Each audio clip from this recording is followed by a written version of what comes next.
Good afternoon, good morning, NYSOA Nation. Welcome to the second installment of the 2020 NYSOA Summer Educational Series, focusing specifically on the NCAA rule changes. My name is Lance Van Heidsma. I am your current co-moderator and clinician for today's webinar. Tori Penso could not join us today since she is currently taking the field right now as I speak in Utah at the NWSL Challenge Cup. Good luck, Tori. You have the entire NYSOA Nation cheering for you. But in place of Tori, we found a familiar face. Some of you may recognize. Some of you may have met this person at various NYSOA clinics in the past. Mark Cahan. Mark Cahan will be providing assistance as the other co-moderator with me. As I mentioned before, this is the second installment of the rule change sessions, following last week's session regarding general changes overviews, recent IFAB law changes that were not adopted by the NCAA, and the ever so challenging new rule interpretation involving handball. If you missed any of these sessions throughout the summer, they are available on NYSOA's YouTube channel. We highly recommend subscribing to our channel in order to receive instant notifications of when this educational content has been uploaded. Many of you do a great job of communicating with me, asking me when we're going to actually have this information posted. So instead of us playing phone tag, please go ahead and subscribe to the channel and you'll be able to see the content and get notified as it's uploaded. Currently, session 1 is in the process of final edits, so it is not uploaded as of yet. We are thrilled to continue to offer experiences that engage, educate, inspire our members to be better every game. With that said, we have an exciting program planned today. But first, before I do the introductions, I'm going to kick it over to Mark for the rules of engagement. Mark, take it away. All right. Thank you, Lance. Thank you and welcome, everyone. We encourage everyone to be part of the conversation. And there are 2 ways that you can connect today. First, by using the chat feature, you can have conversation with other attendees, or you can use the question and answer feature. Lance and I will monitor that during today and will help to guide questions. You can also like that question to give it a little bit more weight. So we will be monitoring the chat as well and the question and answers when and surfacing questions. Today, your video feature is turned off, so there will be no video. We'll be using the poll feature as well. And when that time arrives, you'll receive a pop-up with a question on your screen. You'll have about 10 to 15 seconds to answer that. So we'll be showing you a video and asking for your input at that time. It's anonymous. We'll look at the answers in an aggregate, so don't be worried about others judging your response. This is a safe place to learn. We highly encourage you to participate to maximize your learning experience. So we may also be bringing in participants to discuss some things. If we do, you'll get a prompt, and please unmute yourself to talk. Now back to you, Lance. Thank you, Mark. We look forward to engaging and interacting with the membership during this webinar. Before I introduce today's special guest and clinicians, I want to take this time to thank those of you that have been attending the NYSOA Fitness, NYSOA Fit live sessions in the morning. This morning at 10 a.m. with Coach Trent. We had a few members attend, such as Philippe Russi, Magic, I hate to butcher your name, Magic B out from California, Robert Serafes, and Hayden Oskanoa. Thank you for attending. Those are just a few that attended this morning's workout. As Coach Trent said, we ref in the rain, so we work out in the rain. So that is actually posted on our YouTube channel right now for viewing. Additionally, every Monday, 3 workouts surrounding running workouts are posted on nysoas.com for you to follow and implement. And they do take in consideration social distancing. So those can be done at your leisure. Our hope is to make sure everybody is fit and safe and ready for the start of the season. Also, thank you to those that have been sending me emails congratulating me on my mustache. I really do appreciate it. It's a very good positive reinforcement. So please keep those coming so I can share those with my peers that think it might be a little ridiculous. So thank you, everybody. Now let's get to the fun part. Today, we're pleased to have 2 guests from the NCAA with us. One had so much fun last time that he wanted to rewind and do it all over again. What can be said that wasn't said before regarding this person? Well, I have a few more credentials on him, such as past president of NYSOA 2003-2004, and has refereed a record total, I'm assuming this is a record, a total of 49 collegiate national semifinal or championship matches in his career. I think I'm at like 3. So I don't know if I'm ever going to catch it, Ken. Please welcome back NYSOA Hall of Fame class of 2002, current NCAA Secretary Rules Editor, and our corresponding summer educational series senior reporter on current events surrounding the fall season, Mr. Ken Andres. Welcome, Ken. When you say senior reporter, I'm assuming you're not necessarily referring to my age. Absolutely not. It's all about your intel. Thanks. Our second guest is a first-time attendee. He has a long list of credentials as well, some of which I will share with you today. He is the current U.S. Youth Soccer National Chairperson of the Referees. He is current MASL, which is the Major Arena Soccer League, Indoor Soccer Director of Officials. He is the current USSF National Referee Committee member. And he is also the NCAA National Coordinator of Officials and a dear longtime friend of mine. Please welcome Ryan Sigich. Thanks, Lance. Thank you, Ryan. Thank you for taking time on your busy schedule to be here for the membership. And also representing NYSOA is also a familiar face to everybody. He is a former past president, 2013-2014, NYSOA Hall of Fame class of 2010, current NYSOA's National Rules Interpreter, and Senior Director of Instruction. Please give it up for Dr. Todd Abraham. All right, thank you, Todd. So before we start and we get into the presentation surrounding the rule changes, Ken and Ryan, would you like to talk about the current state of affairs with the collegiate fall season that seems to be changing on a daily basis? Go ahead, Ken, kick us off, and I'll jump in as needed. All right, folks. Like we discussed last week, things are still in a state of flux. I noticed in today's press that at least in the Northeast, the Colonial Athletic Conference and the Atlantic 10 Conference, which are both D1 conferences, decided they are not playing fall sports. So as we speak, it seems like more quote dominoes are falling.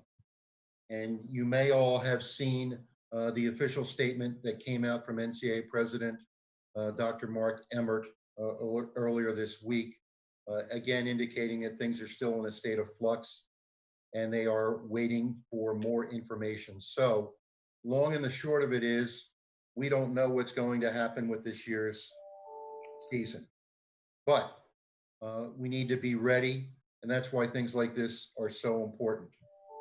We did talk last week very briefly, and again, I apologize that I can't give you concrete responses to some of your inquiries, but we do expect that if we play this fall, that there will be certain modifications and waivers of rules that will pertain to how we socially distance, how we interact with players. But that's being done on an institution-wide basis at the NCAA. There are multiple committees. So you need to stay tuned on that, and we'll get all the information to you, but you will probably see things happening dealing with social distancing, like increasing the size of the coaching area, allowing substitutes to sit in the stands, perhaps eliminating the in-person coin toss, no ball persons, masks, and different things of that nature. So please stay tuned. And one last issue, and we'll talk about this in terms of the violent behavior. Something very significant is expected on how we're going to deal with spitting. Already in our game under Rule 12, if you spit at someone, it is an automatic red card. I'm expecting there will be enhanced penalties that come down the road with regard to spitting in all sports. And we will advise you as to what is determined and how we're going to interpret that. We're trying to explain that perhaps there might be instances where players might have to spit legitimately if they're on the field and they take a mouthful of turf. That would be something different than spitting at or near another player, but we'll work those kinds of things out. So today, we're going to talk primarily about video review, where there is a change, a new addition, and then the major change, in my view, dealing with violent behavior and fighting. Now, one thing I want to talk about just very briefly. Last week, I thought we had a really, really engaging discussion. Lance and Tori and everybody put together and Doug just really great clips. And we gave our interpretations. One of the things that I saw that was happening in the chat room where some folks were saying, you know, that's not a handball when we were explaining to you the reasons why, or that is a handball. My title is twofold. I'm the Secretary Rules Editor, but I'm also the National Rules Interpreter. And I work with Ryan, and one of the things that we try to do is gain consistency around the country. So respectfully, when on behalf of the NCAA, I speak and say, this is the rules interpretation, you have to accept that. You may disagree with it, but you have to accept it. And let me give you an example. I'm willing to bet that all of you that are US soccer members, if S.E. Baharmas told you this is a handball, you wouldn't be responding by saying, no, it's not a handball. You would say, yes, it's a handball. So we need you to get on board and be team players with us so that we're all calling the same thing and we have consistency across the country. It's not my opinion. It's the collective opinion of the NCAA and referee and coach experts that caused me to say, here is the official interpretation. So please respectfully accept that. I'm not trying to say this in a dictatorial manner, but it's important for us so that we have consistency. You know, the number one thing that the coaches complain about, they're not consistent. Well, that's a perfect example of inconsistency and how we can address that problem. So I'll get off my soapbox and kick it over to Ryan. Yeah, thanks, Ken. I think you covered everything pretty well. The only thing that I'll add is that yesterday, the NCAA Sports Science Committee came out with their recommendations for return to sport guidelines. It's more in line with the teams, but if you didn't get to see that, that link is out there. There were basically 5 standards that are recommendations that are being put forth. One was daily health check on the student athletes. 2, appropriate use of face coverings and social distancing during training, during games, and outside of athletics. 3 are testing strategies for all athletic events. The 4th was, well, part of that also is test results within 72 hours, and then member schools adhering to the local public health standards. And then the only thing to add on that Ken mentioned is the NCAA is in the process of working on compiling standards for officials. And while every sport obviously is different, they have polled all the coordinators and SREs of all the sports, and you'll more than likely be seeing some standards coming out for sports officiating in general before too long. So that is my quick update. And one last thing that I'll mention is I know I've had, and NYSOA as well has had several questions regarding registration, which has opened. So, you know, please note that if for some reason the NCAA does not conduct the national championships during the 2021 academic year, so that would be from now through next spring, then there would be a refund applied to the registration fee. Okay, thank you. Thank you, Ryan. Thank you, Ken. We appreciate keeping us updated on these, like I said, ever-changing current events. I know many of our members are staying up to date as well. So any additional information that you guys can provide on a weekly basis, we really do appreciate it. We also know, too, that a lot of rumors are passed around that are not true. So to be able to hear it from individuals like yourselves means a great deal for us and our membership. So now let's get to the presentation. So we're going to just kind of go back over a quick general overview of the rule changes. And Dr. Abraham is going to lead that. Thanks, Lance. We can go to the next page. Again, this is the agenda for the 3 sessions we're having: last week's, this week, and next week. We'll talk today about video review changes. The restarts, including drop ball, will be part of next week's program. Last week's program covered handball, and that's available on the YouTube channel. Today we'll cover violent behavior 1 and 2 and fighting. Free kicks, goal kicks, and penalty kicks will also be part of next week's session. And the remaining IFAB NCAA differences was also part of last week's session. So please move to the next page here, and we're going to go into the video review changes for this year. And so just as a reminder, there are 4 reasons for video review that were in the rulebook for the last few years: determining whether a goal has been scored, identification of players for disciplinary matters, determining whether a fight has occurred and identifying all participants and any associated misconduct with that fight, and determining whether violent behavior has occurred. This year, we added a 5th area, correcting timing errors. Now this, similar to determining whether a goal has been scored, determining whether a fight has occurred, or determining whether violent behavior has occurred, must be corrected at the next stoppage of play and before play begins. And we will use this if video review is available. So remember, when you get to a venue, you determine whether video review is available, and then it's not up to the coaches to decide whether they want to use it or not. If video review is available, it must be used. And if it is used, it must be used for all 5 of the items. The teams can't decide we're only using video review for goal line situations, we're only using video review for timing errors. If video review is available, we will use it. And video review in the NCAA rulebook does not specify what the quality of the system must be. So you use what you got. If you see something on the video review that gives you definitive information on one of these 5 areas, you can use it. If it's inconclusive because the system's not good enough, then the call on the field stands. So again, another item with video review is, remember, there always must be a call on the field that you are either confirming or overturning. And if you overturn it, it's because you have indisputable video evidence.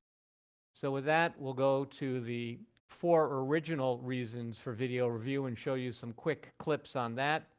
And then we'll come back and talk about the timing errors. And Todd, let me Ken jump and in Ryan, there. you want to add anything? Todd, let me jump in real quick. In video review, the language of the rule previously was to determine whether or not a goal had been scored. And that was misinterpreted by many officials over the past couple years. So we clarified the language this year. The language now says determining whether the entire ball passed over the goal line, which includes end of period timing issues. So video review for determining a goal is very simple.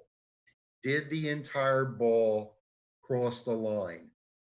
It's not, was it a quote, good goal, in that there was or was not an offside or some type of violation. And some folks last year thought that they might be able to look at an offside situation. The answer to that is no. All you're looking at in the first reason, whole ball over the line before the time has expired. So you don't go anywhere further than that. Any offside, any transgression of the rules, not reviewable.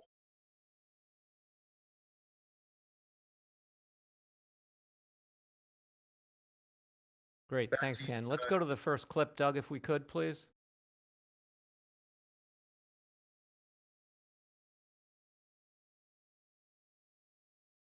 So again, we're talking about whether a goal has scored or not is the issue here.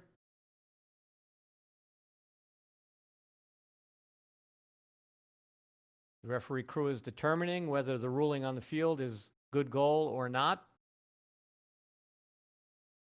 And once that's determined on the field, then the referee can go to video review.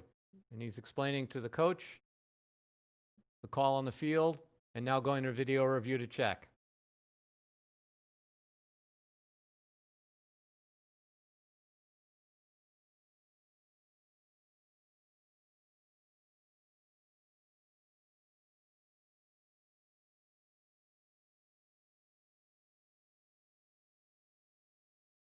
And this will give you a better view of the situation that video review is meant to address.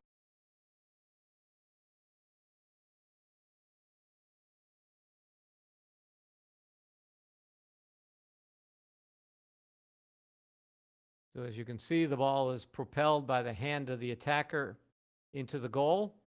The ruling on the field was that the ball was in the goal before the hand contacted the ball. So the ruling on the field was a good goal.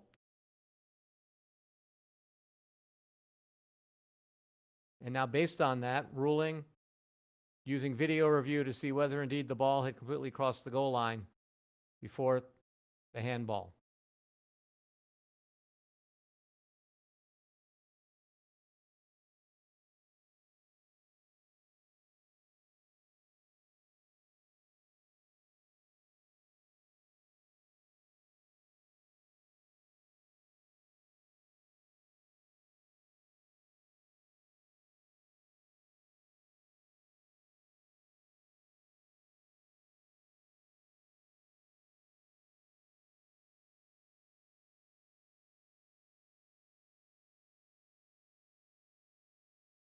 And I think from that angle, you can see that the player's waist is on the goal line and his arm is in front of his waist.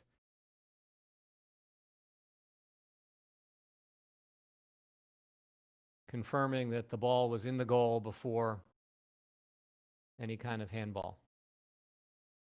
Ken, anything to add on that? Yeah, again, what we want to talk about, however, is the difference. You are not reviewing this play to determine whether or not there was a handball. Your review is to determine simply whether or not you had a ball which broke the plane at the time of your call. You can't go back and review a foul, a violation, a serious foul play. So the referee did everything right here and made the determination that the ball was in before anything happened. Okay? So you've got a good goal. But you're not looking to see whether or not there was a handling violation. No different than if you're looking to see whether or not there was an offside. Can't do it. And we've done that, frankly, because the committee does not believe that we're ready to be looking at those things, particularly at the NCAA level. We don't have the technical ability in most cases, nor do we have the training. I mean, you can see what's happening in the Premier League with these kind of things. And frankly, we're not ready for it. So serious foul play, handling, things like that, not reviewable.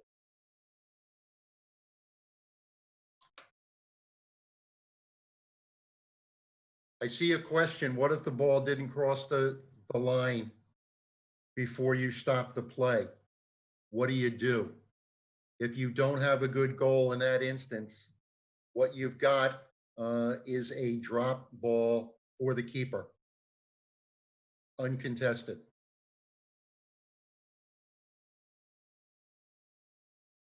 And Ken, I think I misspoke. I was reviewing the notes. I think the call on the field was handball, not goal. So the call on the field here was handball, and so the referee is determining whether the ball was in the goal before that handball call, to your point. That's correct. That's correct. You can do that. So the call on the field was handball. So someone asked, what if you didn't see the handball at first? Well, if you didn't see the handball at first, then you wouldn't have made the call. Correct. So the referee did see the handball, made the call of handball, and then went to review whether the ball was fully over the goal line before that handball occurred. To just So the reinforce referee that did point. everything right. And by the way, the referee, I mean, you know, Chico did a really good job. There was no question what was going to happen, right? Chico goes to the AR, then goes over to both coaches, says, coaches, here's what we're going to do, does it. So everybody in the park knew what was happening and why.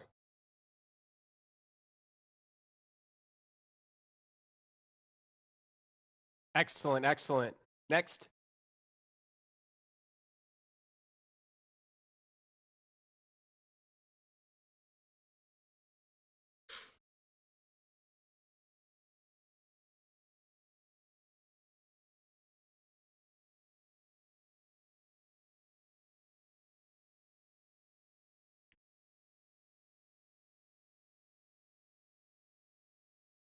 All right, so we have a situation here where we have a dog so handling situation.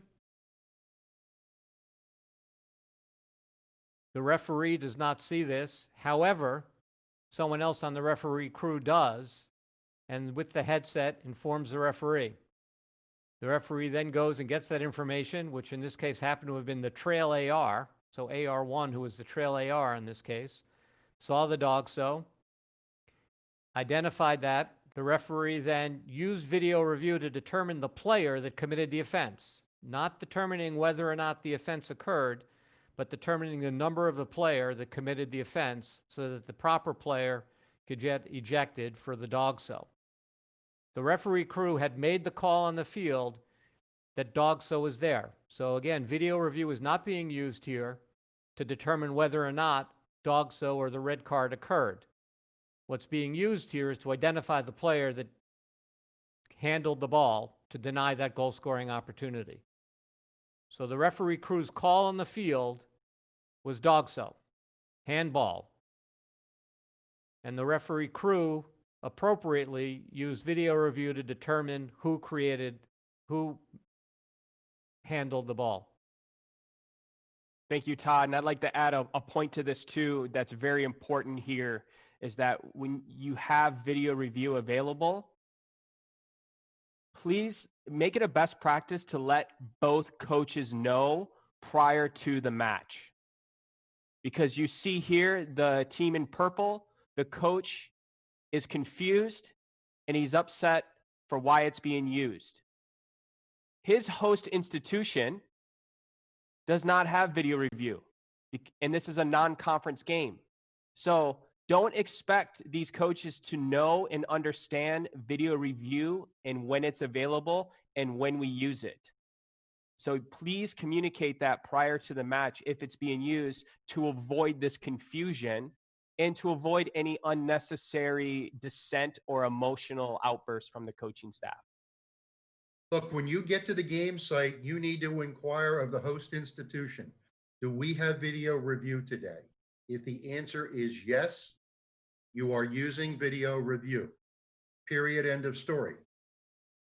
Your decision as to whether or not you're going to use it in this particular instance, but when necessary, you are required to use video review when it is available. And it doesn't have to be good video review. It's whatever it is. And if you can pick something up from what might be thought to be inadequate video review under normal circumstances and save a game, do it. All right, let's move to the next one.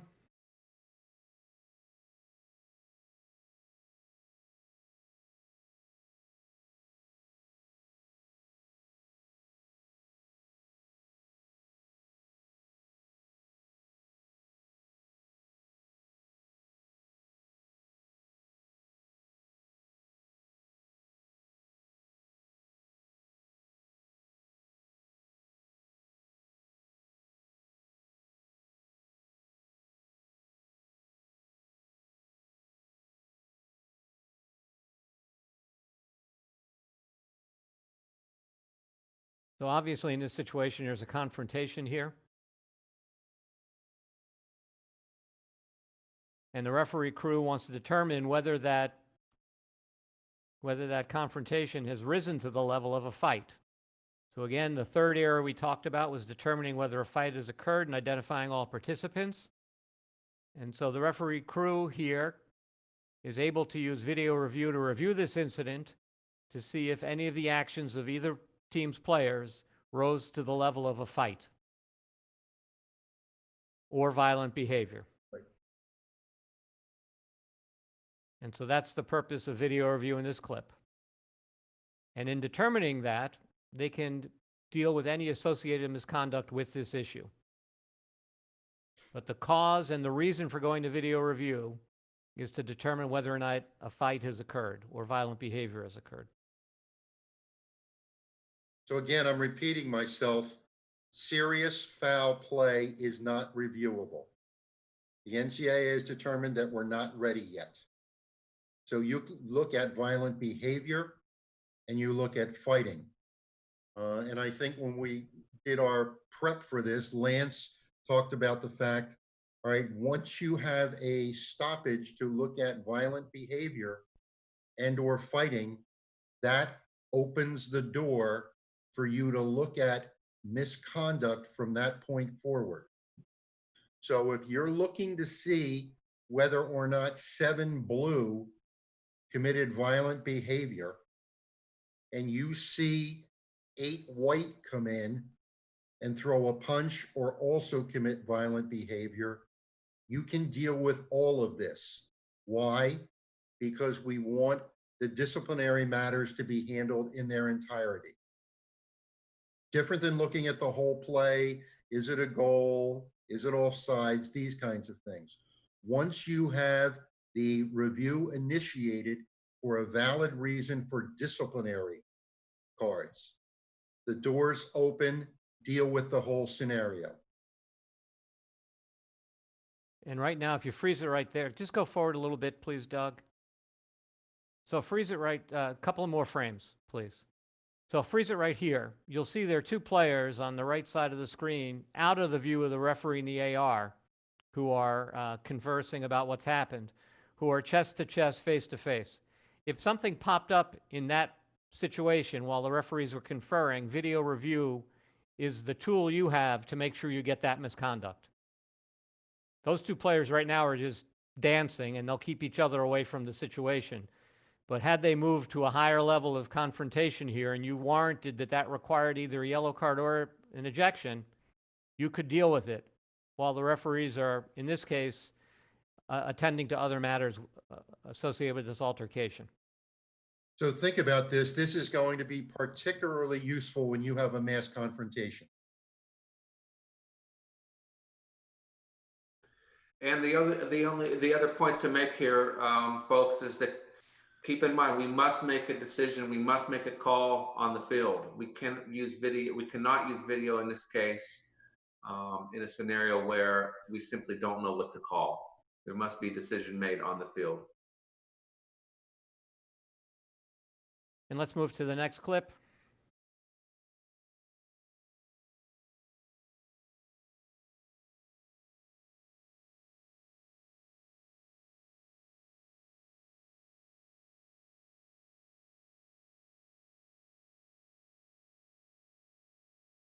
And again, this clip is meant to deal with the violent behavior aspect as opposed to the fighting aspect. So the clip before we talked about fighting.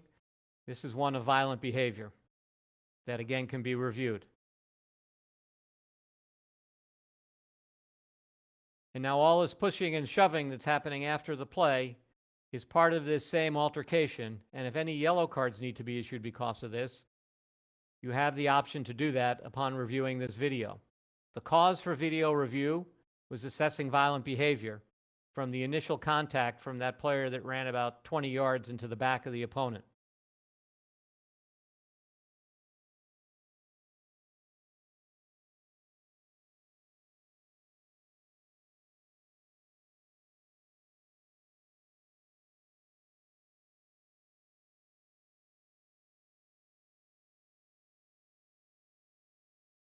We have a good question here from Ian regarding the procedure in terms of how the VR works.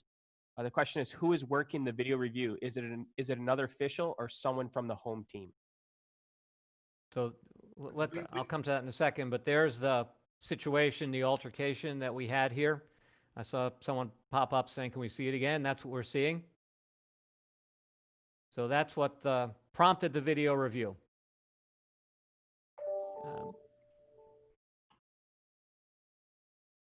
Yep.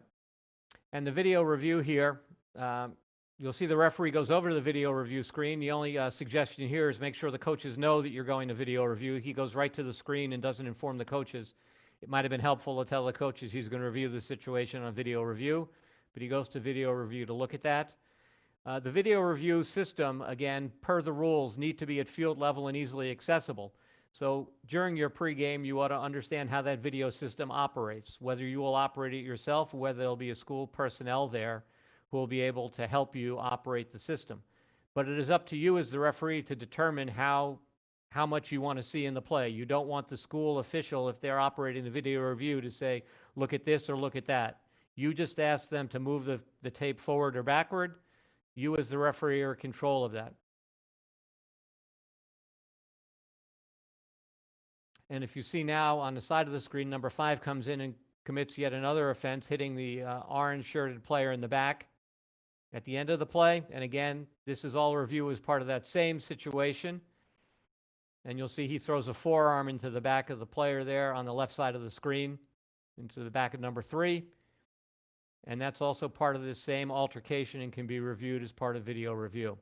So the referee has complete control over the video review screen, whether he physically operates it or whether the school personnel are operating it. And that's something you ought to determine during the pregame. Anything to add, Ken or Ryan, on that one? No, you're going to be limited in certain instances as to what the video review is, how it's being operated. Now, obviously, you're at Clemson now, so you're at a higher level of technology and cameras, so you're going to get a better look at it. I think the video review is being operated by on-site personnel in every college venue that I'm aware of. But you, as the referee, are required to ask the video operator to give them what you want to see. Roll it back. Show me this. If they have it, then use it. If they don't have it, then you factor that in as to whether or not you've got indisputable visual evidence. But you're the person who decides what it is you want to see. Then you deal with the technological issues. All right, let's move to the next video. Ryan, do you have anything? I'm sorry, I thought you were ready to say something. No? Okay, good. No, I'm good. Thanks. Let's move to the next video, and this is one to deal with the new area of video review, the timing issues.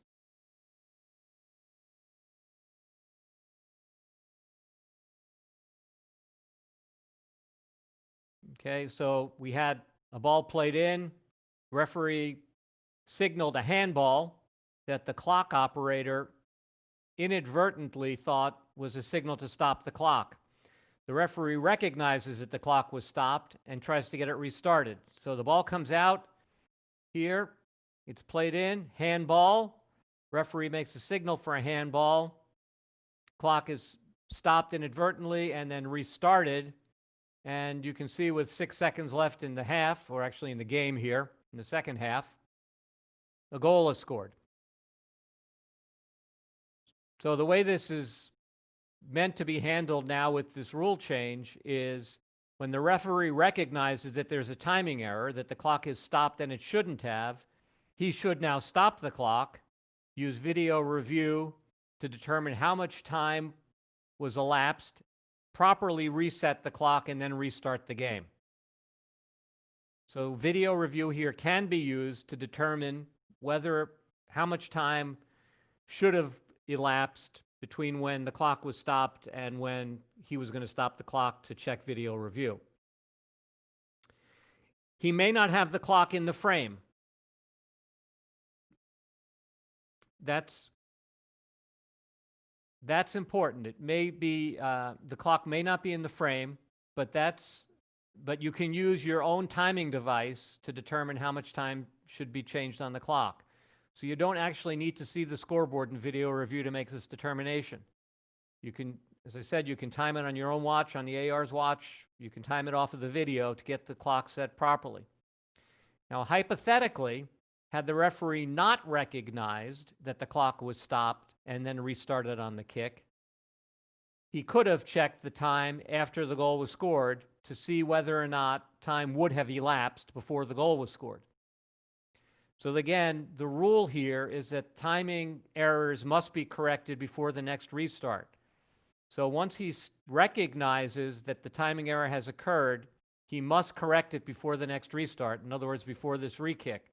If he doesn't recognize it until the ball is in the goal, the next restart would be the kickoff. And he just needs to correct it before the kickoff. Now I'm seeing lots of good chat comments, right? Now that you know that we can look at timing issues, part of your pregame must be to deal with your fourth and deal with the trail AR, whichever situation you're looking at. Because as the referee, highly unlikely you're going to see this. So incorporate this now into your pregame. When we look at this, and we've timed it all out and everything, this was not a good goal. 21 seconds elapsed. And Lance, or Ken, you had made a good point when we were reviewing his clip initially. Had the referee not inadvertently stopped the clock, the team may have restarted quicker. So Sure. it's not a good goal, but that doesn't mean it might not have been a good goal had this been handled properly. Absolute correct. I mean, in this unfortunate instance, both teams got the short end of the stick, or theoretically could, because you know that if White knew that the clock was running, they would have gotten it off within 15 seconds. So now they're going to complain when you take this goal away. Wait a second, we could have gotten it off. And the answer is yes, that is true. But that's not what happened here.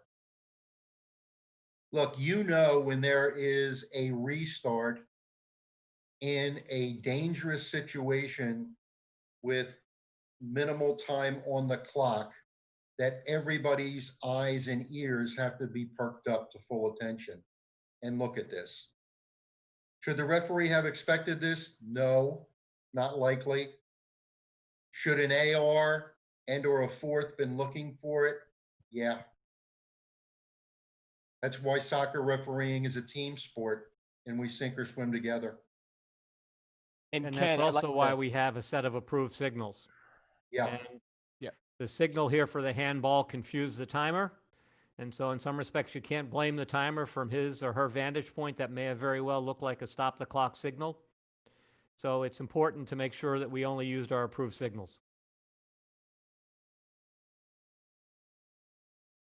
So that's the review, a video review, and the new item for this year. So we can correct these timing errors. And again, they must be corrected before the next restart.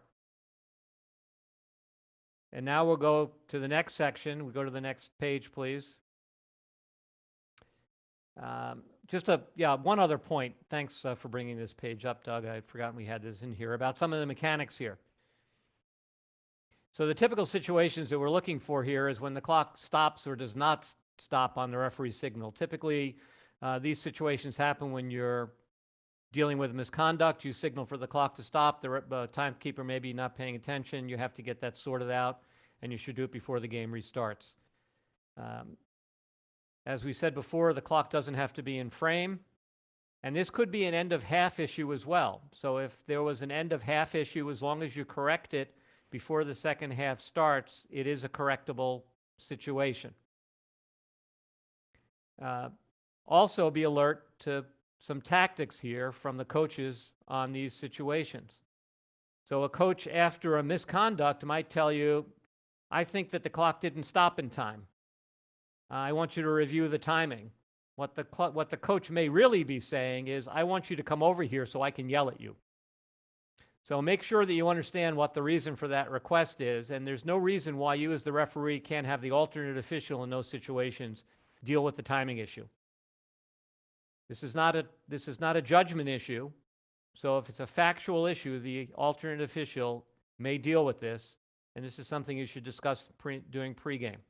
If you think a coach is just using this, and again, that doesn't mean the coach can request you do this, but if the coach raises the issue and you think the issue was warranted, be aware that this may be done as a tactic to get a chance to have a word with you while you go over and check the timing issues. So just one of those couple of points on video review and video review mechanics. And with that, we can move into the discussion of violent behavior. So let's start the discussion of violent behavior to first remind everybody about where we are in ejections, because this is something that actually has changed a couple of times in the last 10 years or so with regard to where players need to be when they are ejected, with a combination of game management and player safety. And so the rule on ejection currently is a player, coach, or bench personnel who's ejected from the game must be out of sight and sound. If that player needs to be supervised by team personnel, the team needs to figure out how to supervise them out of sight, out of sound. That's up to the team to do. And once this player or bench personnel or coach is gone, they are not allowed to have any contact with the team. So the coach who's been ejected can't be somewhere in the background communicating by cell phone with the team. He needs to be out of sight, out of sound, and have no contact with the bench or the team. The exception to this is the athletic trainer, and the athletic trainer is allowed to stay in the spectator area and be called in if needed when ejected. And I have seen situations where trainers have been ejected, and they just need to move to the spot where they can be easily summoned back, but they need to move away from the team areas, but still be accessible. Suspended players, on the other hand, are a little bit different. So a bench player or bench personnel or a player who is suspended may sit in the team area. They just may not be in team uniform. They cannot participate in pregame activities, but they may sit on the bench. And again, this is about player supervision. So a player who's serving a suspension doesn't need to be out of sight or out of sound, just cannot be participating in the game or the pregame activities. However, a coach who's serving a suspension may not be in the venue from 1 hour before the start of the game until 30 minutes after its completion. And that coach must be out of sight and out of sound and may not communicate at all with the teams, either directly or indirectly. So can't be signaling from the press box, can't be using a cell phone or other electronic conversation. And this includes, of course, all overtime periods. Now, I recognize sometimes in some midweek games, a referee crew may not get to the field an hour before. So all you can do is deal with the time when you're there. Obviously, we're expected to be there an hour before the game. But if that's the case and you get there sooner, you just deal with the situation. If a coach is not following these requirements, your job is to remind him. If he chooses not to remember, you just report it. Report it in any case, but remind and report. So if a suspended coach is not complying with the rule, file a report on the facts of the situation. 45 minutes before the start of the game, the coach from Team A was instructing his players as part of the pregame.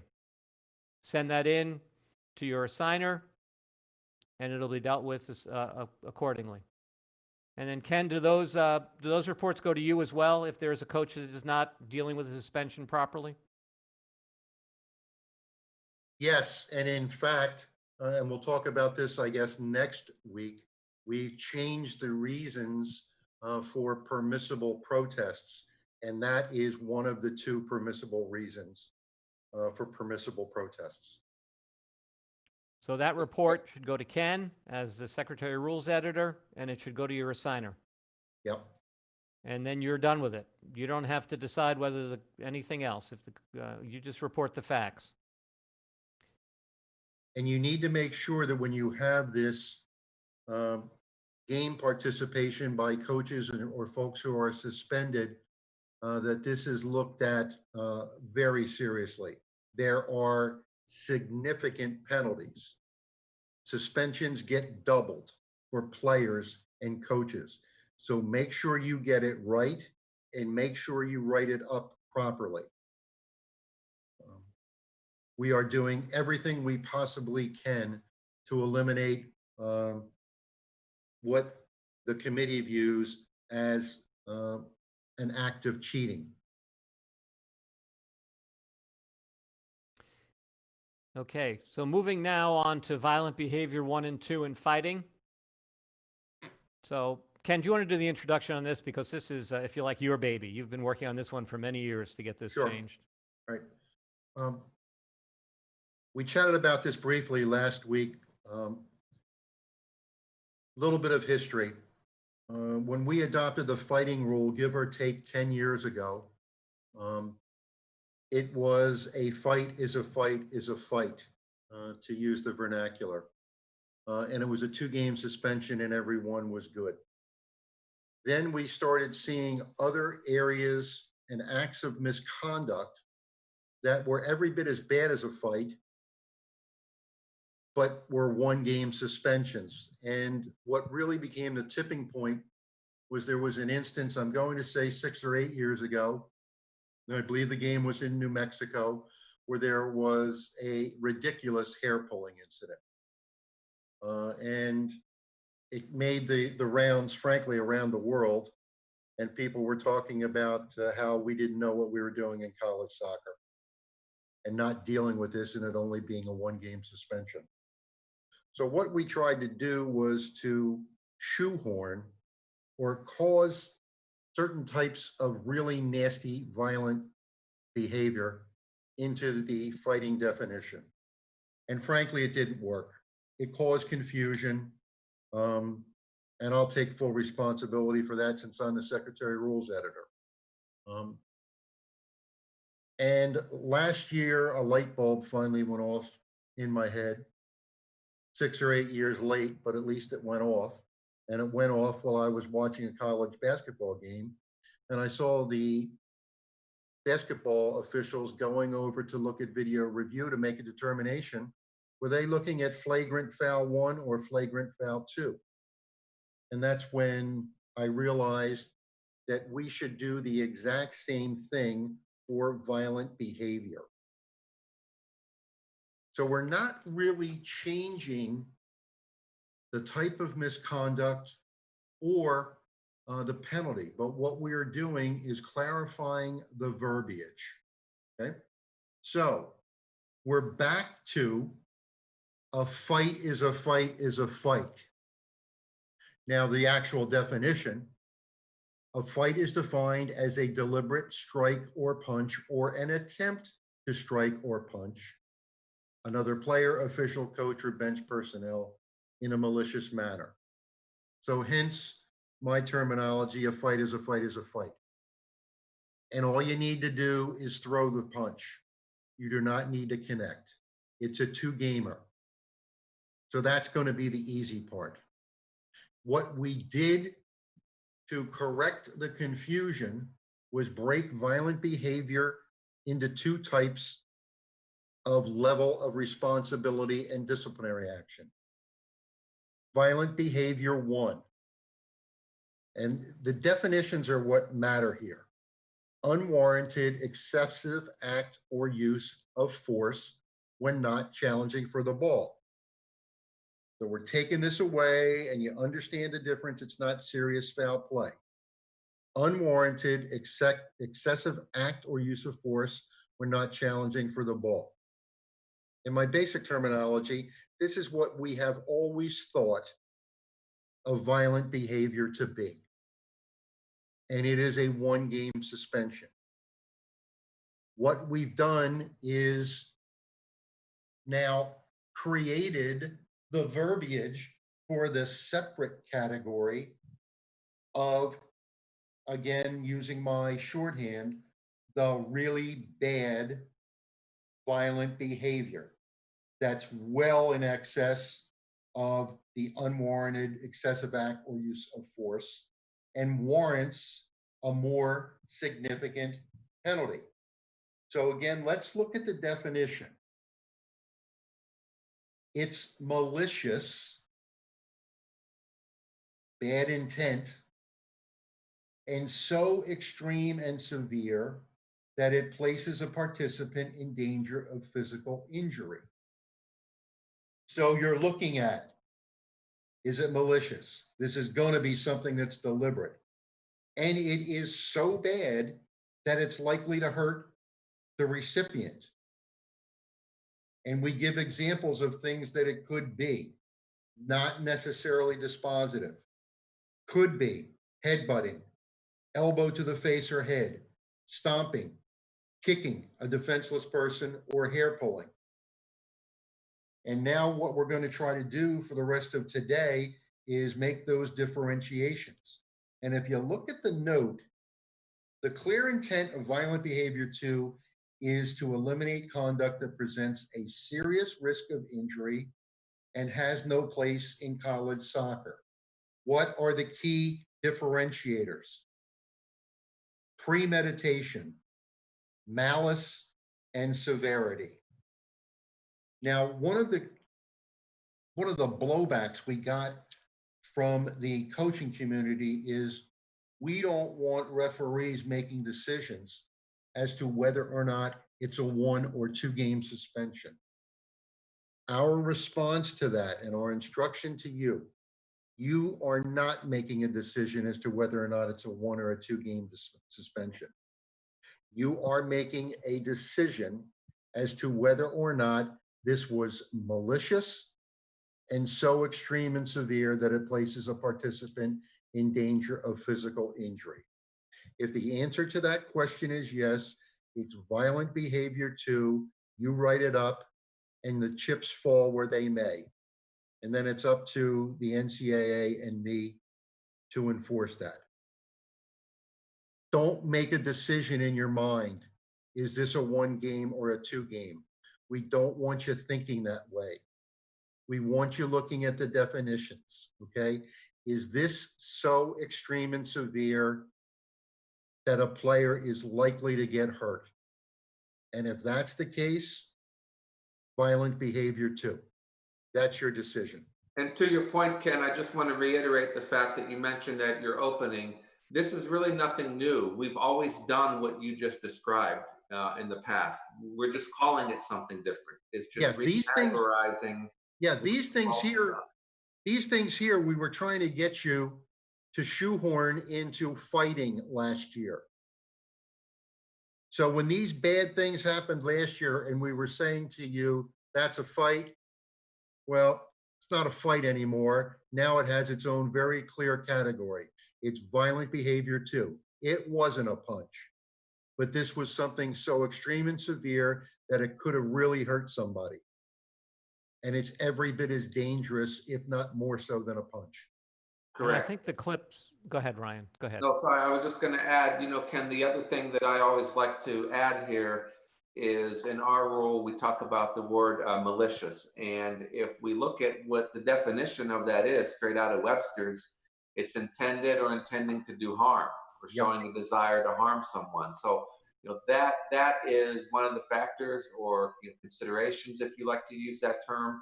And the other point I'll make, if we look at the violent conduct definition with IFAB, it uses the word brutality. And that's another key factor that we can factor in as well, using the definition that we have for violent behavior that's malicious, extreme, and severe. All right, look at what Kit Hutchinson just posted. It's exactly correct. He's dead on. Yep. Basically, what we're fighting last year. I saw somebody ask a question. If you throw a punch and it doesn't connect, is that violent behavior 1 or 2? Wrong question. If you throw a punch and it doesn't connect, it's a fight. If you throw a punch and it connects, it's a fight. Yeah, and I think the clips are going to help here, Ken. So we have, we have clips here to show violent behavior 1, violent behavior 2, and fighting. And this should show you the differentiation among those 3 different categories. So let's run the clips. And you should be able to see the difference between violent behavior 1, violent behavior 2, and fighting. So a kick from behind. Clearly not serious foul play because it's not making an attempt to play the ball. It's off the field of play. So this is something we don't want in the game, obviously. And this is violent behavior and violent behavior 1. This is more reactionary than it is premeditated and malicious. And it's definitely a red card, don't get me wrong, but it's quote unquote simply violent behavior 1. Let's move to the next clip.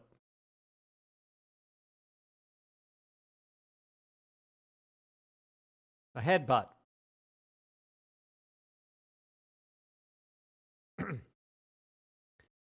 And you will see headbutts and you will see headbutts, and this is a violent behavior 1 headbutt. Turns around, butts the player in the forehead. Unacceptable. It's violent behavior 1. It's a red card. You'll see what violent behavior 2 looks like with headbutting in a second. This should be a red card, not a yellow card. And just one thing to add here, Todd, for you is to think about the level of force that is used in this particular example. It's on the lower side if you want to put the level of force spectrum. It's still a headbutt. That's why definitely in college soccer, this is a red card without a doubt. But the level of force is on the lower end. Now, somebody just posted, well, you've got violent behavior 2 listed as headbutting. And the answer to that is yes, it can be. But there are headbutts and then there are headbutts. We'll show you a violent behavior 2 headbutt in a second. So we're going to go through violent behavior 1. We have a number of different scenarios here. There are 4 of them. One is the challenge you saw first. This was a headbutt. We're going to show you a hair pull. It's a violent behavior 1 right here. And we'll show you the violent behavior 2 version of these as well. So this is a grab and release, getting back to the point that Ryan just made before. It's not extreme or severe. It doesn't really rise to the level of violent behavior 2. It was a hair pull. It's clearly inappropriate for the game. It's clearly a red card, but it's not malicious. It's a grab and release, and it's a red card. Player must be ejected, but it's just violent behavior 1. And we'll show you a violent behavior 2 hair pull, and you've probably seen many of those, because as Ken said in his opening, that's what started this whole area of including more things in fighting.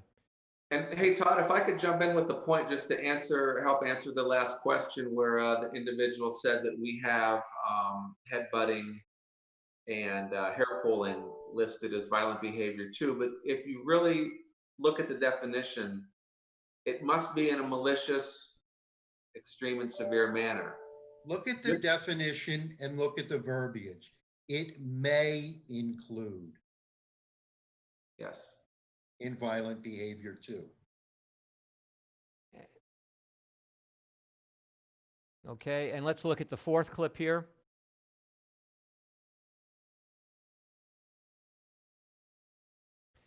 All right, player slides, kicks the ball away as that attacker, the player in the white jersey, comes down on the player's legs, 2 feet down onto the player's thigh. Again, definite ejection, red card, violent conduct. But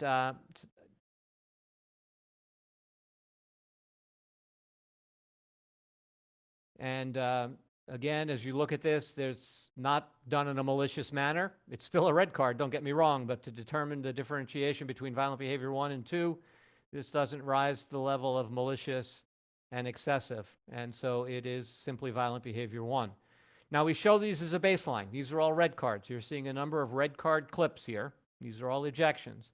We will now go through a series of 4 clips of these same 4 kinds of incidents: a kick, a headbutt, a hair pull, and a stomp, and we'll show you the difference between violent behavior 1 and 2. Okay, so you have to look at this replay again.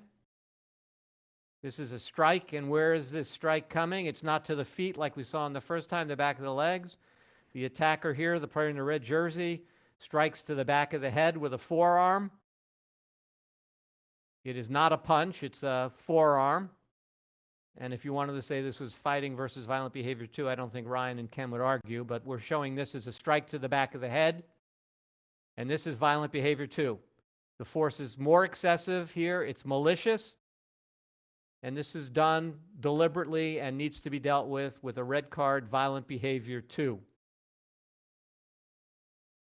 Look, there was no question in that clip that the red player meant to tune her up, and it was a headshot. Last year, we would have been telling you, call this a fight. This year, it's violent behavior 2. All right, let's move to the next one.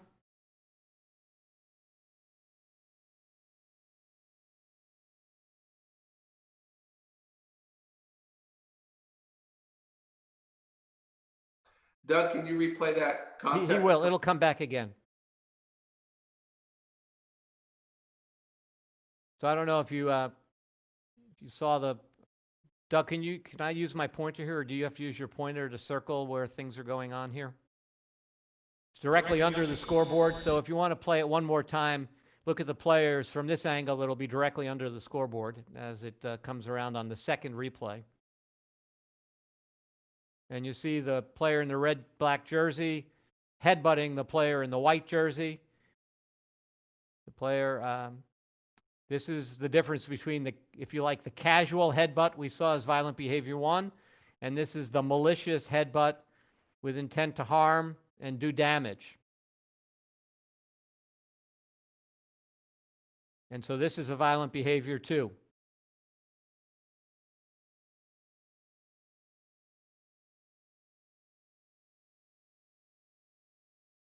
So big difference there, right, Todd? I think that's should be obvious to everyone that's watching when we compare the previous one that you showed in the Wake Forest game compared to this one. And this is clearly calculated and premeditated and intent to do damage to that opponent. Now, referee does an excellent job here to get into the situation quickly and diffuse any further issues after this happens, as well as showing the red card immediately to make sure that diffusing any further misconduct that might occur here. You can already see the white team coming in to defend their player. Just parenthetically, notice, by the way, in the last 2 clips, when we showed the women's game and the woman was hit in the back of the head by the opponent, her teammate came to check on her. Here in the men's game, the teammate comes to retaliate. So just be aware of that. And so the referee gets there quickly. The AR on that side of the field, AR2 in this case, comes in as well. And the referee crew here does a nice job of diffusing the situation and avoiding further misconduct. But hopefully, again, it's very clear, as Ryan said, the difference between these 2 headbutts, the one that we saw for violent behavior 1 and violent behavior 2. And so let's move to the... Let me explain this with New Jersey language. In the first instance, the Wake headbutt. He comes up, makes contact, and in our view, basically puts pressure on the other guy's forehead. And I'm not making excuses for him. It's rare. But look at this. This guy is tuning him up right there. That's the headbutt version of cock and pop. He gets back and boom. Yep. He's going to make sure he's hurting that guy. Now remember, on violent behavior 2, just like with fighting, once you determine it's violent behavior 2, you must make sure the player, the scorekeeper, and both coaches are aware this is violent behavior 2. And we'll come back to that reporting at the end as well. Here's the hair pull violent behavior 2 difference. She's behind that player. She takes a handful of ponytail and yanks her down in a malicious manner, which again is different from the grab and release we saw before. So hopefully here you can see the difference between violent behavior 2 and violent behavior 1 when it comes to hair pulling. That's the original New Mexico foul done 8 years later by another player. That's violent behavior 2. Ryan, anything you want to add on this one? No, I think we're good. I mean, we're looking at, we're judging the level of severity, and we're asking ourselves, where does it fit in with the definitions? Yeah, And so let's go to the stomping one next.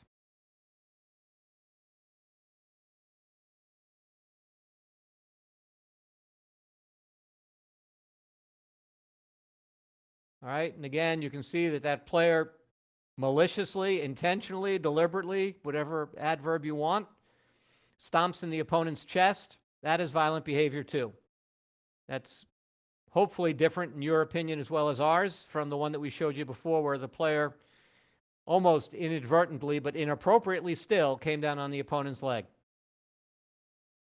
All right, good observation by Lance there. Reaction, sort of an automatic versus deliberate.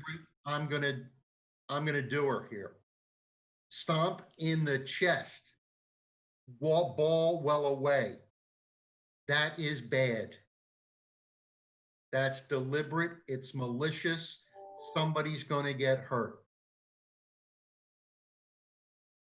As we've told you in many of these sessions before, our number one job is to make sure all 22 players go to class on Monday. Yeah. This player is going to get his ribs examined on Monday. He's not going to class. Yeah, good point. All right. And the last one on, oh, no, now we're into fights, right? This was the first one on the fight sequence. So here's the difference between violent behavior 2 and fighting.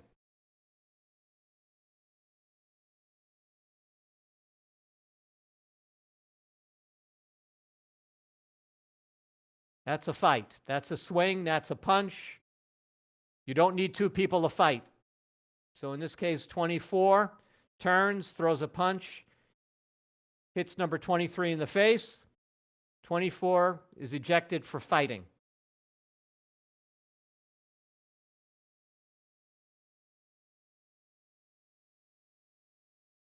And let's move to the next one.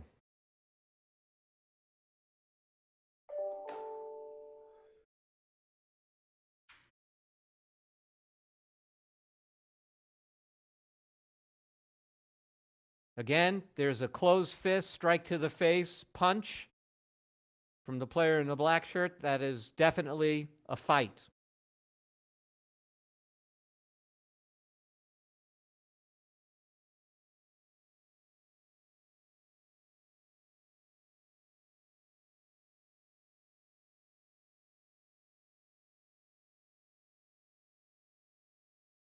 Anything, gentlemen, you want to add on that one?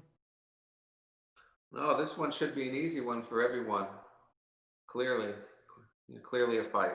And then let's move to the third fighting one.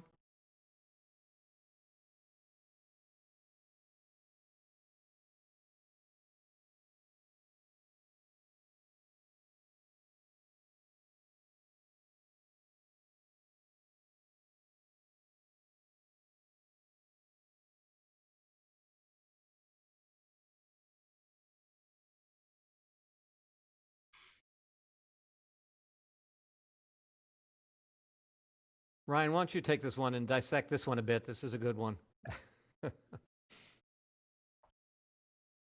Yeah, so there's quite a bit that's going on here in this particular video. So don't be distracted because we're not going to analyze the whole thing of everything that goes on before the fight. We're more concerned with the melee and the incidents that's going on around the goal line, and just considering the number of people that are engaged in this here, starting basically at this point, if we can let it play. The pushing, the striking, the attempts to strike.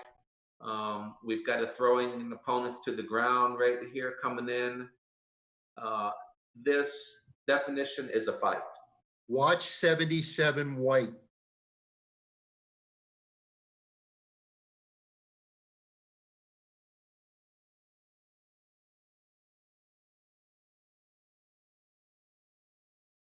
So again, lots going on here. And of course, Ken and myself and the rest of the committee, we had the benefit of being able to look at this in slow motion like we are now.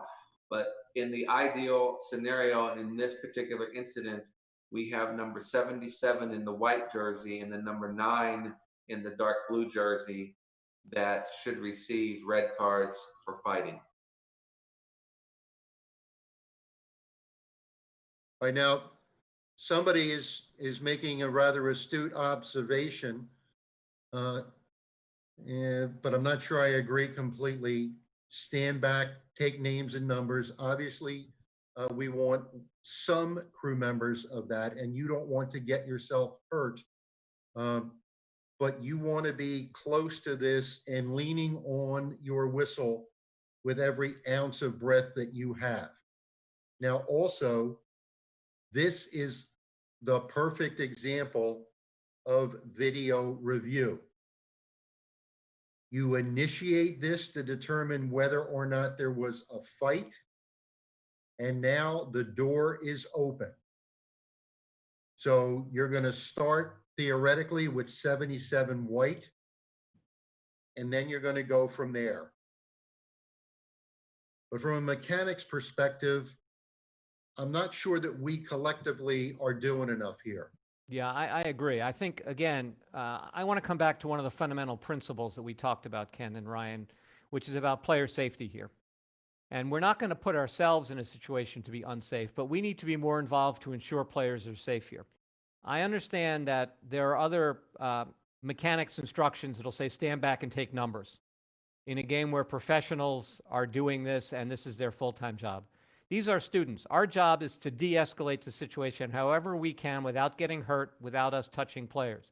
Getting in the middle of that, using our whistle, using our voice to separate players is important to make sure we maintain the safety of these participants.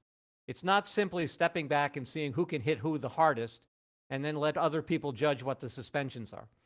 This is about being preventative and providing safety for those contestants, those participants in the game.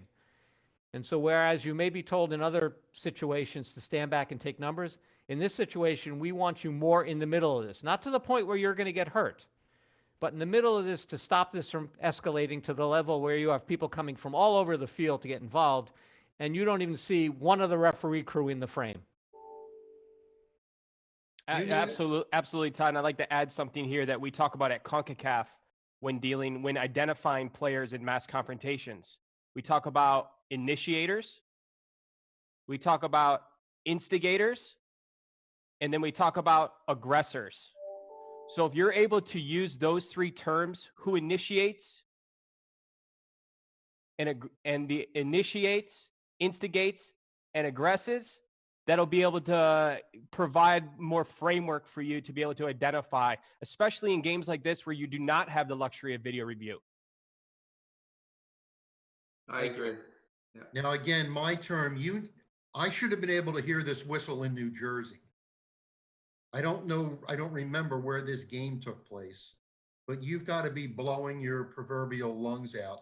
And I would also suggest to you that a red card needs to be in your hand right now, so that the kids know that you're there and they know that there's going to be a reckoning here because you're holding on to a red card. Now the only question is names and numbers.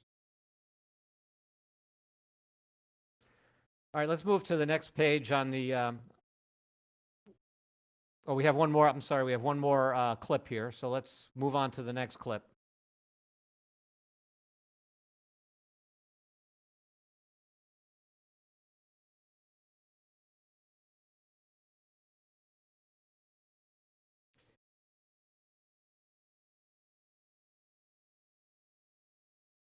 So this clip is a threefer. There's one.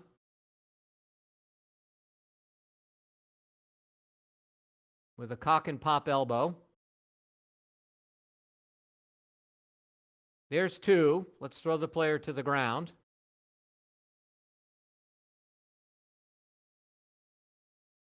You believe that kid in the white shirt just fell all by himself there?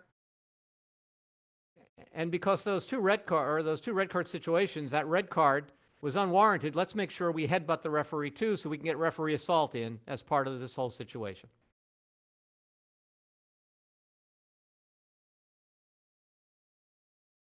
So these are three separate incidents that all need to be reported, and all three of them will require suspensions. You show the red card once, but you report all three situations. Violent behavior 2 for the cock and a pop.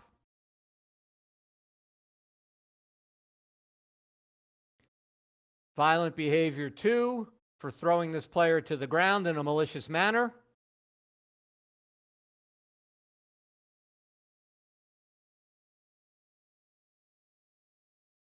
And then referee assault for headbutting the referee. And so get your calculators out. All right, so here's the deal on this. How many red cards does this gentleman get? So let me hear from chats. How many red cards? No, no. Yes. You show one red card, but in college soccer, this gentleman gets 3 reds. You show one on the field, but when you fill out your game report, you give 3 red cards. I know you wouldn't be doing 3 reds in other organizations where you would have post-game reviews by other people. Right? I just saw the correct terminology. 1 shown, 3 recorded. So when you file your red card report with the NCAA, I'm going to start counting, okay? And I'm going to say, first one is number 2, 2 reds, 2 games. Second one is another 2 game. Third one is a 3 game. But we're not done yet because they're actually cumulative. And if you look at the rule now, I'll be flip. No, I won't say what I'm going to say. This gentleman's season is done because under the rules now, if a player accumulates 2 violent behavior 2s, fights, or referee assaults, or any combination thereof, he or she is done for the year. You need to write this up this way so that I can deal with it and the conference and the school can deal with it. You don't get 1 red card and then get carte blanche to go around and hurt other people. That's not the way it goes. You don't punch somebody and then go punch somebody else and then go headbutt a referee and get a 2-game suspension. So in this situation, you show a red, you write up 3 reds, and you let us deal with this. This young man has no business playing college soccer. And the Ken, also to NCAA the will point, deal with it. to the point you've made before too, this referee should report the assault to the authorities as well. This Oh, is he assault. did. Yeah, he did. This So- is a sidebar. All right, so All right, now hang remember on. now. Somebody just asked, Manny just asked the question. What's the correct mechanic? You report all 3 to the coach and to the scorer. Coach, 3 reds, 2 for violent behavior, 1 for referee assault. And you make sure that the scorekeeper knows that as well. Remember now, there are 3 instances where you have to stop the game and report it to the coach and the scorekeeper and file your red card report. And under normal circumstances, you tell the assailant. I would suggest to you under this instance, you're probably not well served to tell the kid who just headbutted you what you're going to do to him. But you need, in these 3 instances, violent behavior 2, fighting, referee assault, go over, you tell the coach, you tell the scorekeeper, you file your game reports so that everybody knows that this was not a simple red card. And it's 3 separate reports on NCAA Central Hub, correct, Ken? Yes.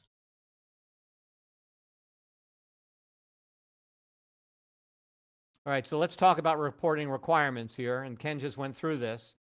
Make sure you go to the central hub and file the report 24 hours after the game. We've talked about the different suspensions, serious foul play, and other red card offenses, 1 game. Violent behavior, 2, and fighting are 2 games. Referee assault is 3 games. There are additional suspensions for the second ejection of the season, and 2 violent behavior, 2 are fighting or assaults are done for the year. All right, so we've talked about this. I want to move on to the next section, where we have a couple of clips for you to be able to judge whether they're violent behavior 1, violent behavior 2, or fighting. So you'll see these clips. The chat box will pop up, and please let us know what you have here.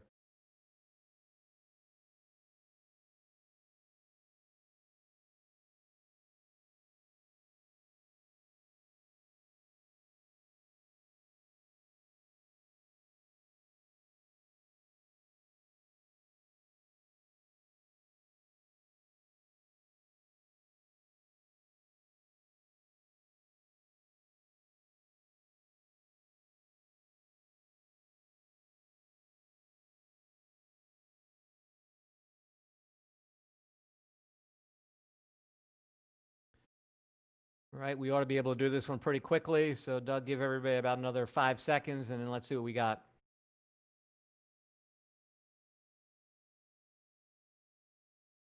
All right, let's close the poll down.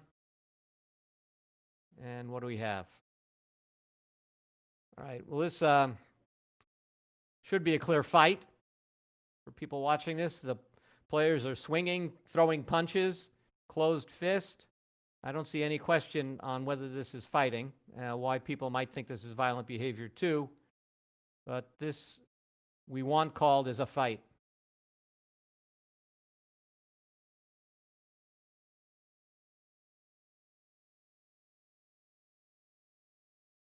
All right, let's move to the next one. Ken, would you like to talk about the coach I in do. this case? Oh, sorry. What are we going to do with this coach?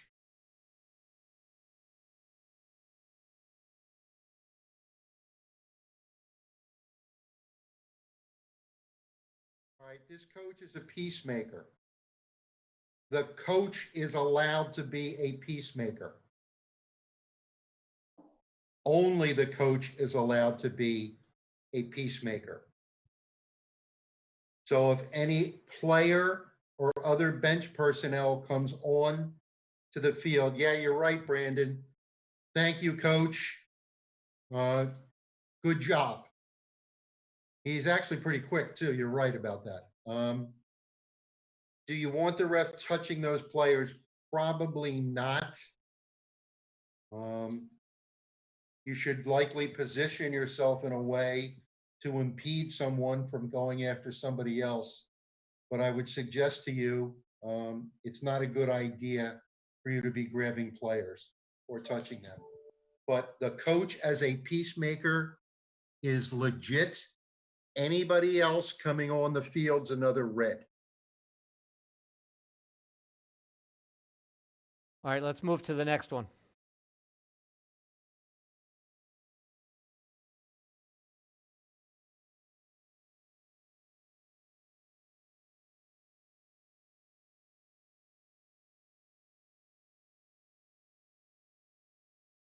All right, the poll is up again.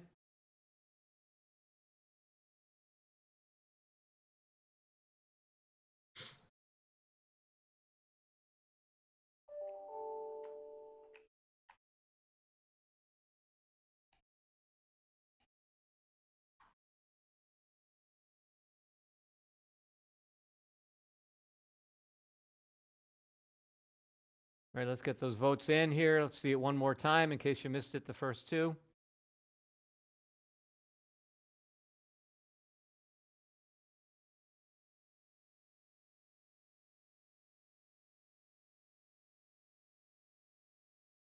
All right, Ryan, I'm going to let you talk about this one. Okay, on this particular one, this is a violent behavior 1. We feel in college soccer, we definitely want to have a red card on this. The challenge comes late, the ball is gone. The level of severity is high. However, it does not rise to the level of maliciousness and extreme. It's not extreme. It's not severe to rise to violent behavior too.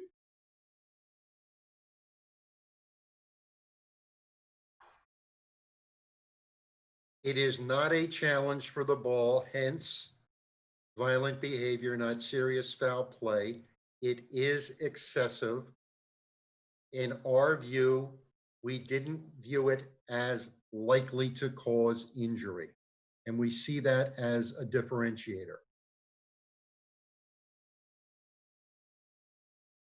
Yes, borderline. This is clearly borderline. You can see by the responses that came in, it was about 50-50 between violent behavior 1 and 2. And I do think that Ryan and Ken would agree they could support either one here, but with the trying to get us all consistent, we would like that called as violent behavior 1. And that's right on the borderline between violent behavior 1 and violent behavior 2. Yeah, we're not going to tell you, Todd, to your point that you were, quote, wrong on a decision on violent behavior 2, but this one, when the committee looked at this, we were all in agreement this is violent 1, VB1. Right, so here's what our thoughts were on this. Running up somebody's back is a fairly regular occurrence for violent behavior, which is why normally, my term, it would be violent behavior 1. But if you apply the rule and you look at the differentiator and you decide this was so excessive, malicious, and because of where he got him, shoulder to spine, that it was likely to cause injury, then it's a violent behavior 2. And that's why you get paid the big bucks. But under normal scenarios, this is something which happens a lot more frequently than the stomp, the real bad cock and load elbow to the face. And Ken, if I'd like to add something there too, because there's been a lot of chat and it's been a lot of great chat about these clips.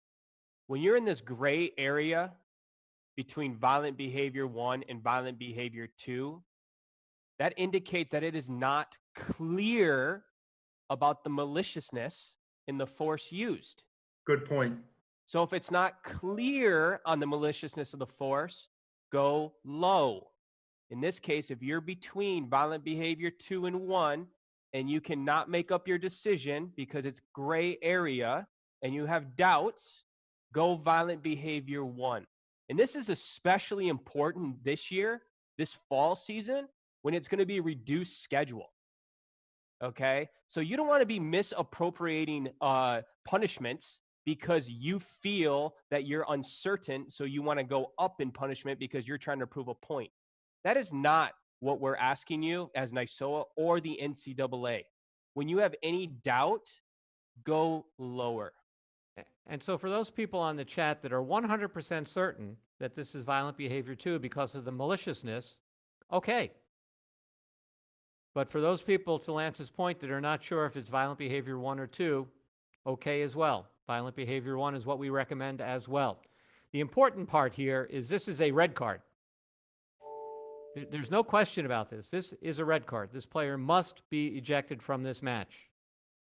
But I just want to note that this appears to be the second time that Manny made an appropriate comment, and I don't ever remember that happening in 25 years. So congratulations, you're learning. I just want to reiterate Lance's point because I think that is excellent. Look at Ken made the point earlier, we don't want to determine or have in the back of our mind it's a 1-game or 2-game suspension. However, with that being said, a 2-game suspension in college soccer is severe, even with the full season, which is not going to now occur. It's 10% of a student athlete's games. So the point that Lance made, I think, is very good advice, that if you're on the borderline, you err and go down in punishment. All right, now all that being said, I agree with. Don't chicken out. If it's there, it's your job to protect that player and get the bad actor off the field for particularly violent conduct that's malicious and likely to hurt somebody. Everything is true. If you are unsure, go lower. But don't use that as an excuse not to make the right call. Good. Let's go to the next clip here. I know we're running past our appointed hour, but we want to get through a couple of more clips and then wrap up. Brandon, yeah, you can go to video review on this to determine is it 1 or 2.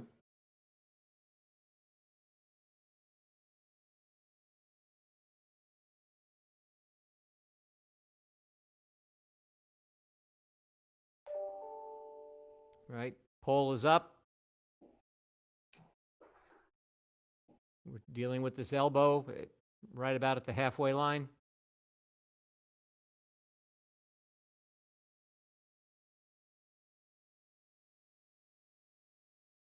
Let's keep playing it, please.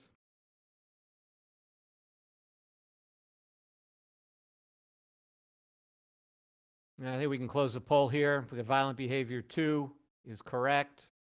This is a cock and pop elbow.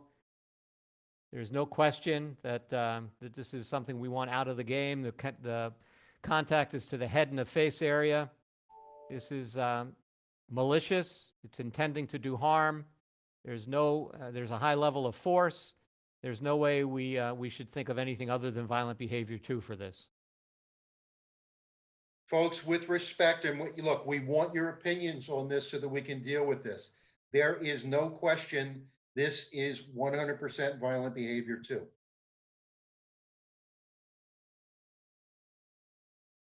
right, let's move to the last one.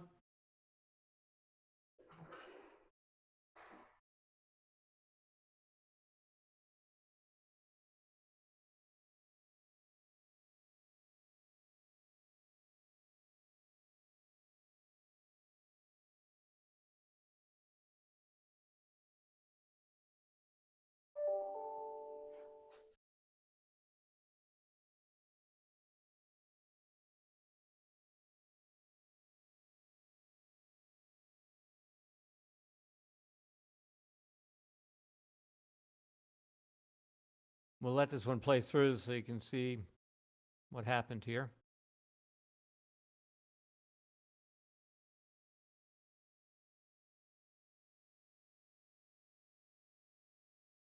Off the ball situation.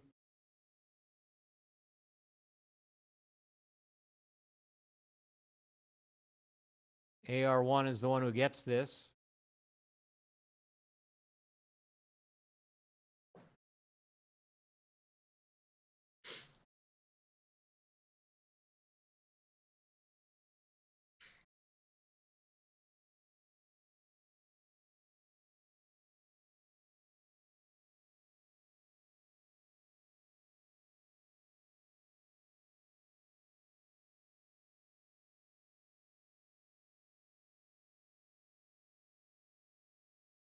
All right. So this is a situation where the attacker is trying to break away from the defender, who's tightly marking him. He pushes the defender in his face with an open hand.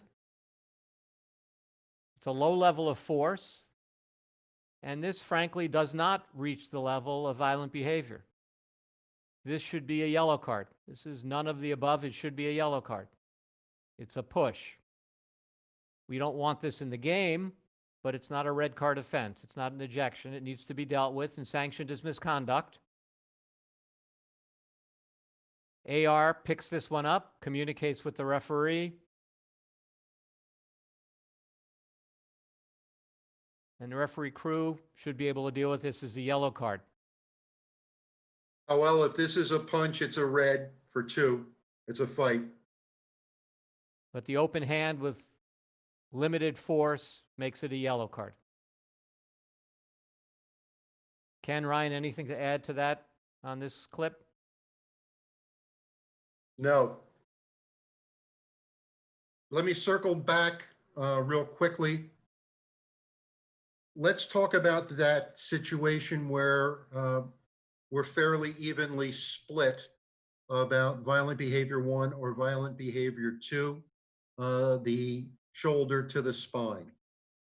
If you are going to go violent behavior 2 on that, I would suggest, if you're at all, look, if you've got it 100% violent behavior 2, you do it. If you're really on the edge, I would strongly suggest to you that you check with your AR, and if available, go to video review. You can go to video review to review violent behavior, including, did it happen, or was it violent behavior 1 or 2? Think about this. If it's one that may be contestable, wouldn't you like to be able to say to the world, I checked with my AR, I went to video review, and I got it. It's violent behavior 2, next case, right? Now everybody figures, okay, this referee, she knows what she's doing. She saw it, and because it was potentially such a big problem, she checked with her AR. Then, to be triple sure, she went to video review. And guess what? 1, 2, 3, boom, violent behavior 2. Or even if you go the other way, right? If somebody is thinking, chirping at you, boy, that should be violent behavior 2, those ones on the edge, use teamwork, use video review if possible. You've eliminated the criticism.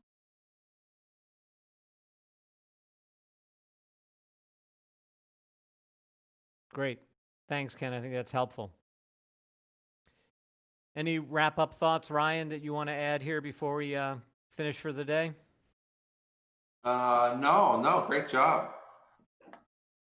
Okay, so I just want to remind everybody that we have a session on the 25th, next Saturday, 5 p.m. Eastern Time, where we will be talking about goal kicks, free kicks, penalty kicks, and drop ball. And I'll let Lance do that wrap-up and introduction to the next session. Ken, any wrap-up comments from you as well? I just saw a really good comment from someone. I don't know who it was. I know it was not Manuel because he's used up his quota of good comments. But now incorporate into your pregame, hey folks, you know we may be required to make a decision, violent behavior 1 or 2 today. So everybody heads up, including the 4th, because if I'm unclear in the middle, I'm coming to you. And I'm going to go to video review if possible. So something else now, you know how much we like to talk about how much of the preparation is pregame. Well, here it is, and now it's something that's not only game critical, it's critical to the eligibility of the student athlete and the health and welfare of the rest of the players on the field. So incorporate that into your pregame now. Here's what we're going to do if we need to make a decision between violent behavior 1 and violent behavior 2. Great. Thanks, Ken. Lance, I'll turn it over to you to do the wrap-up. All right. So first thing I'm going to do is before people start leaving the chat is I'm going to put our survey in the chat.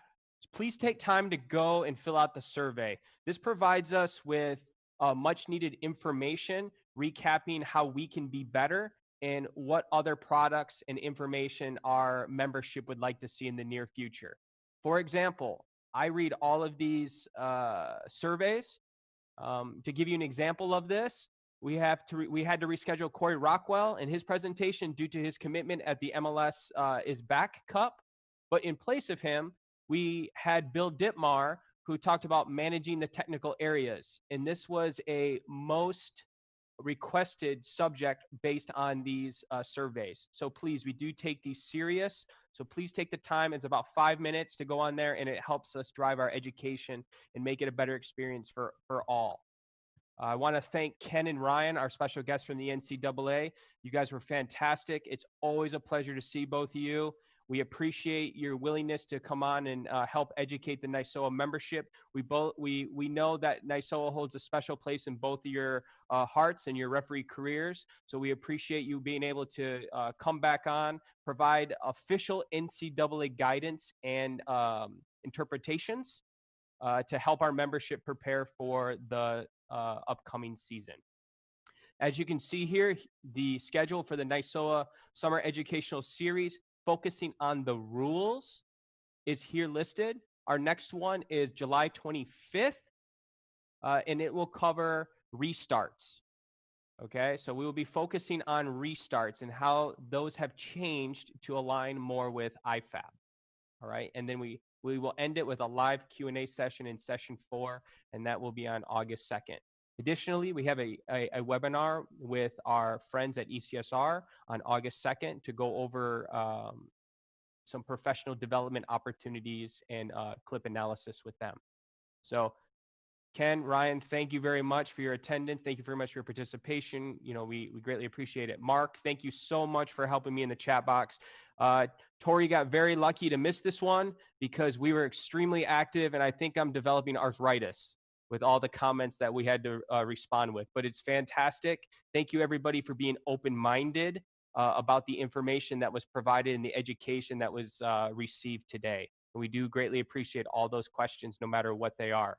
Todd Abraham, Dr. Todd, thank you again for sharing your insight and your expertise and your knowledge on the rules with us. We always greatly appreciate having you on and being able to provide this much needed guidance to our membership directly. And last but not least, I'd like to thank Never Ends Productions, Doug and Lana, for their help today.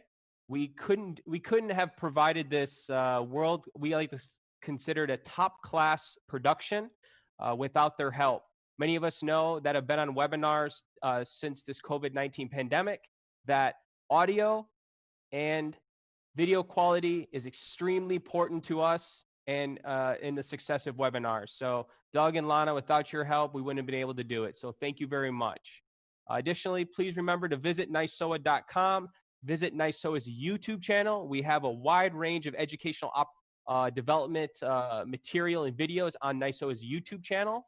So please go visit it, and it's specific to the collegiate game. And lastly, please go and read your rule book. I can tell just based on the chat, there are a lot of people that have questions that can be answered simply in the rule book.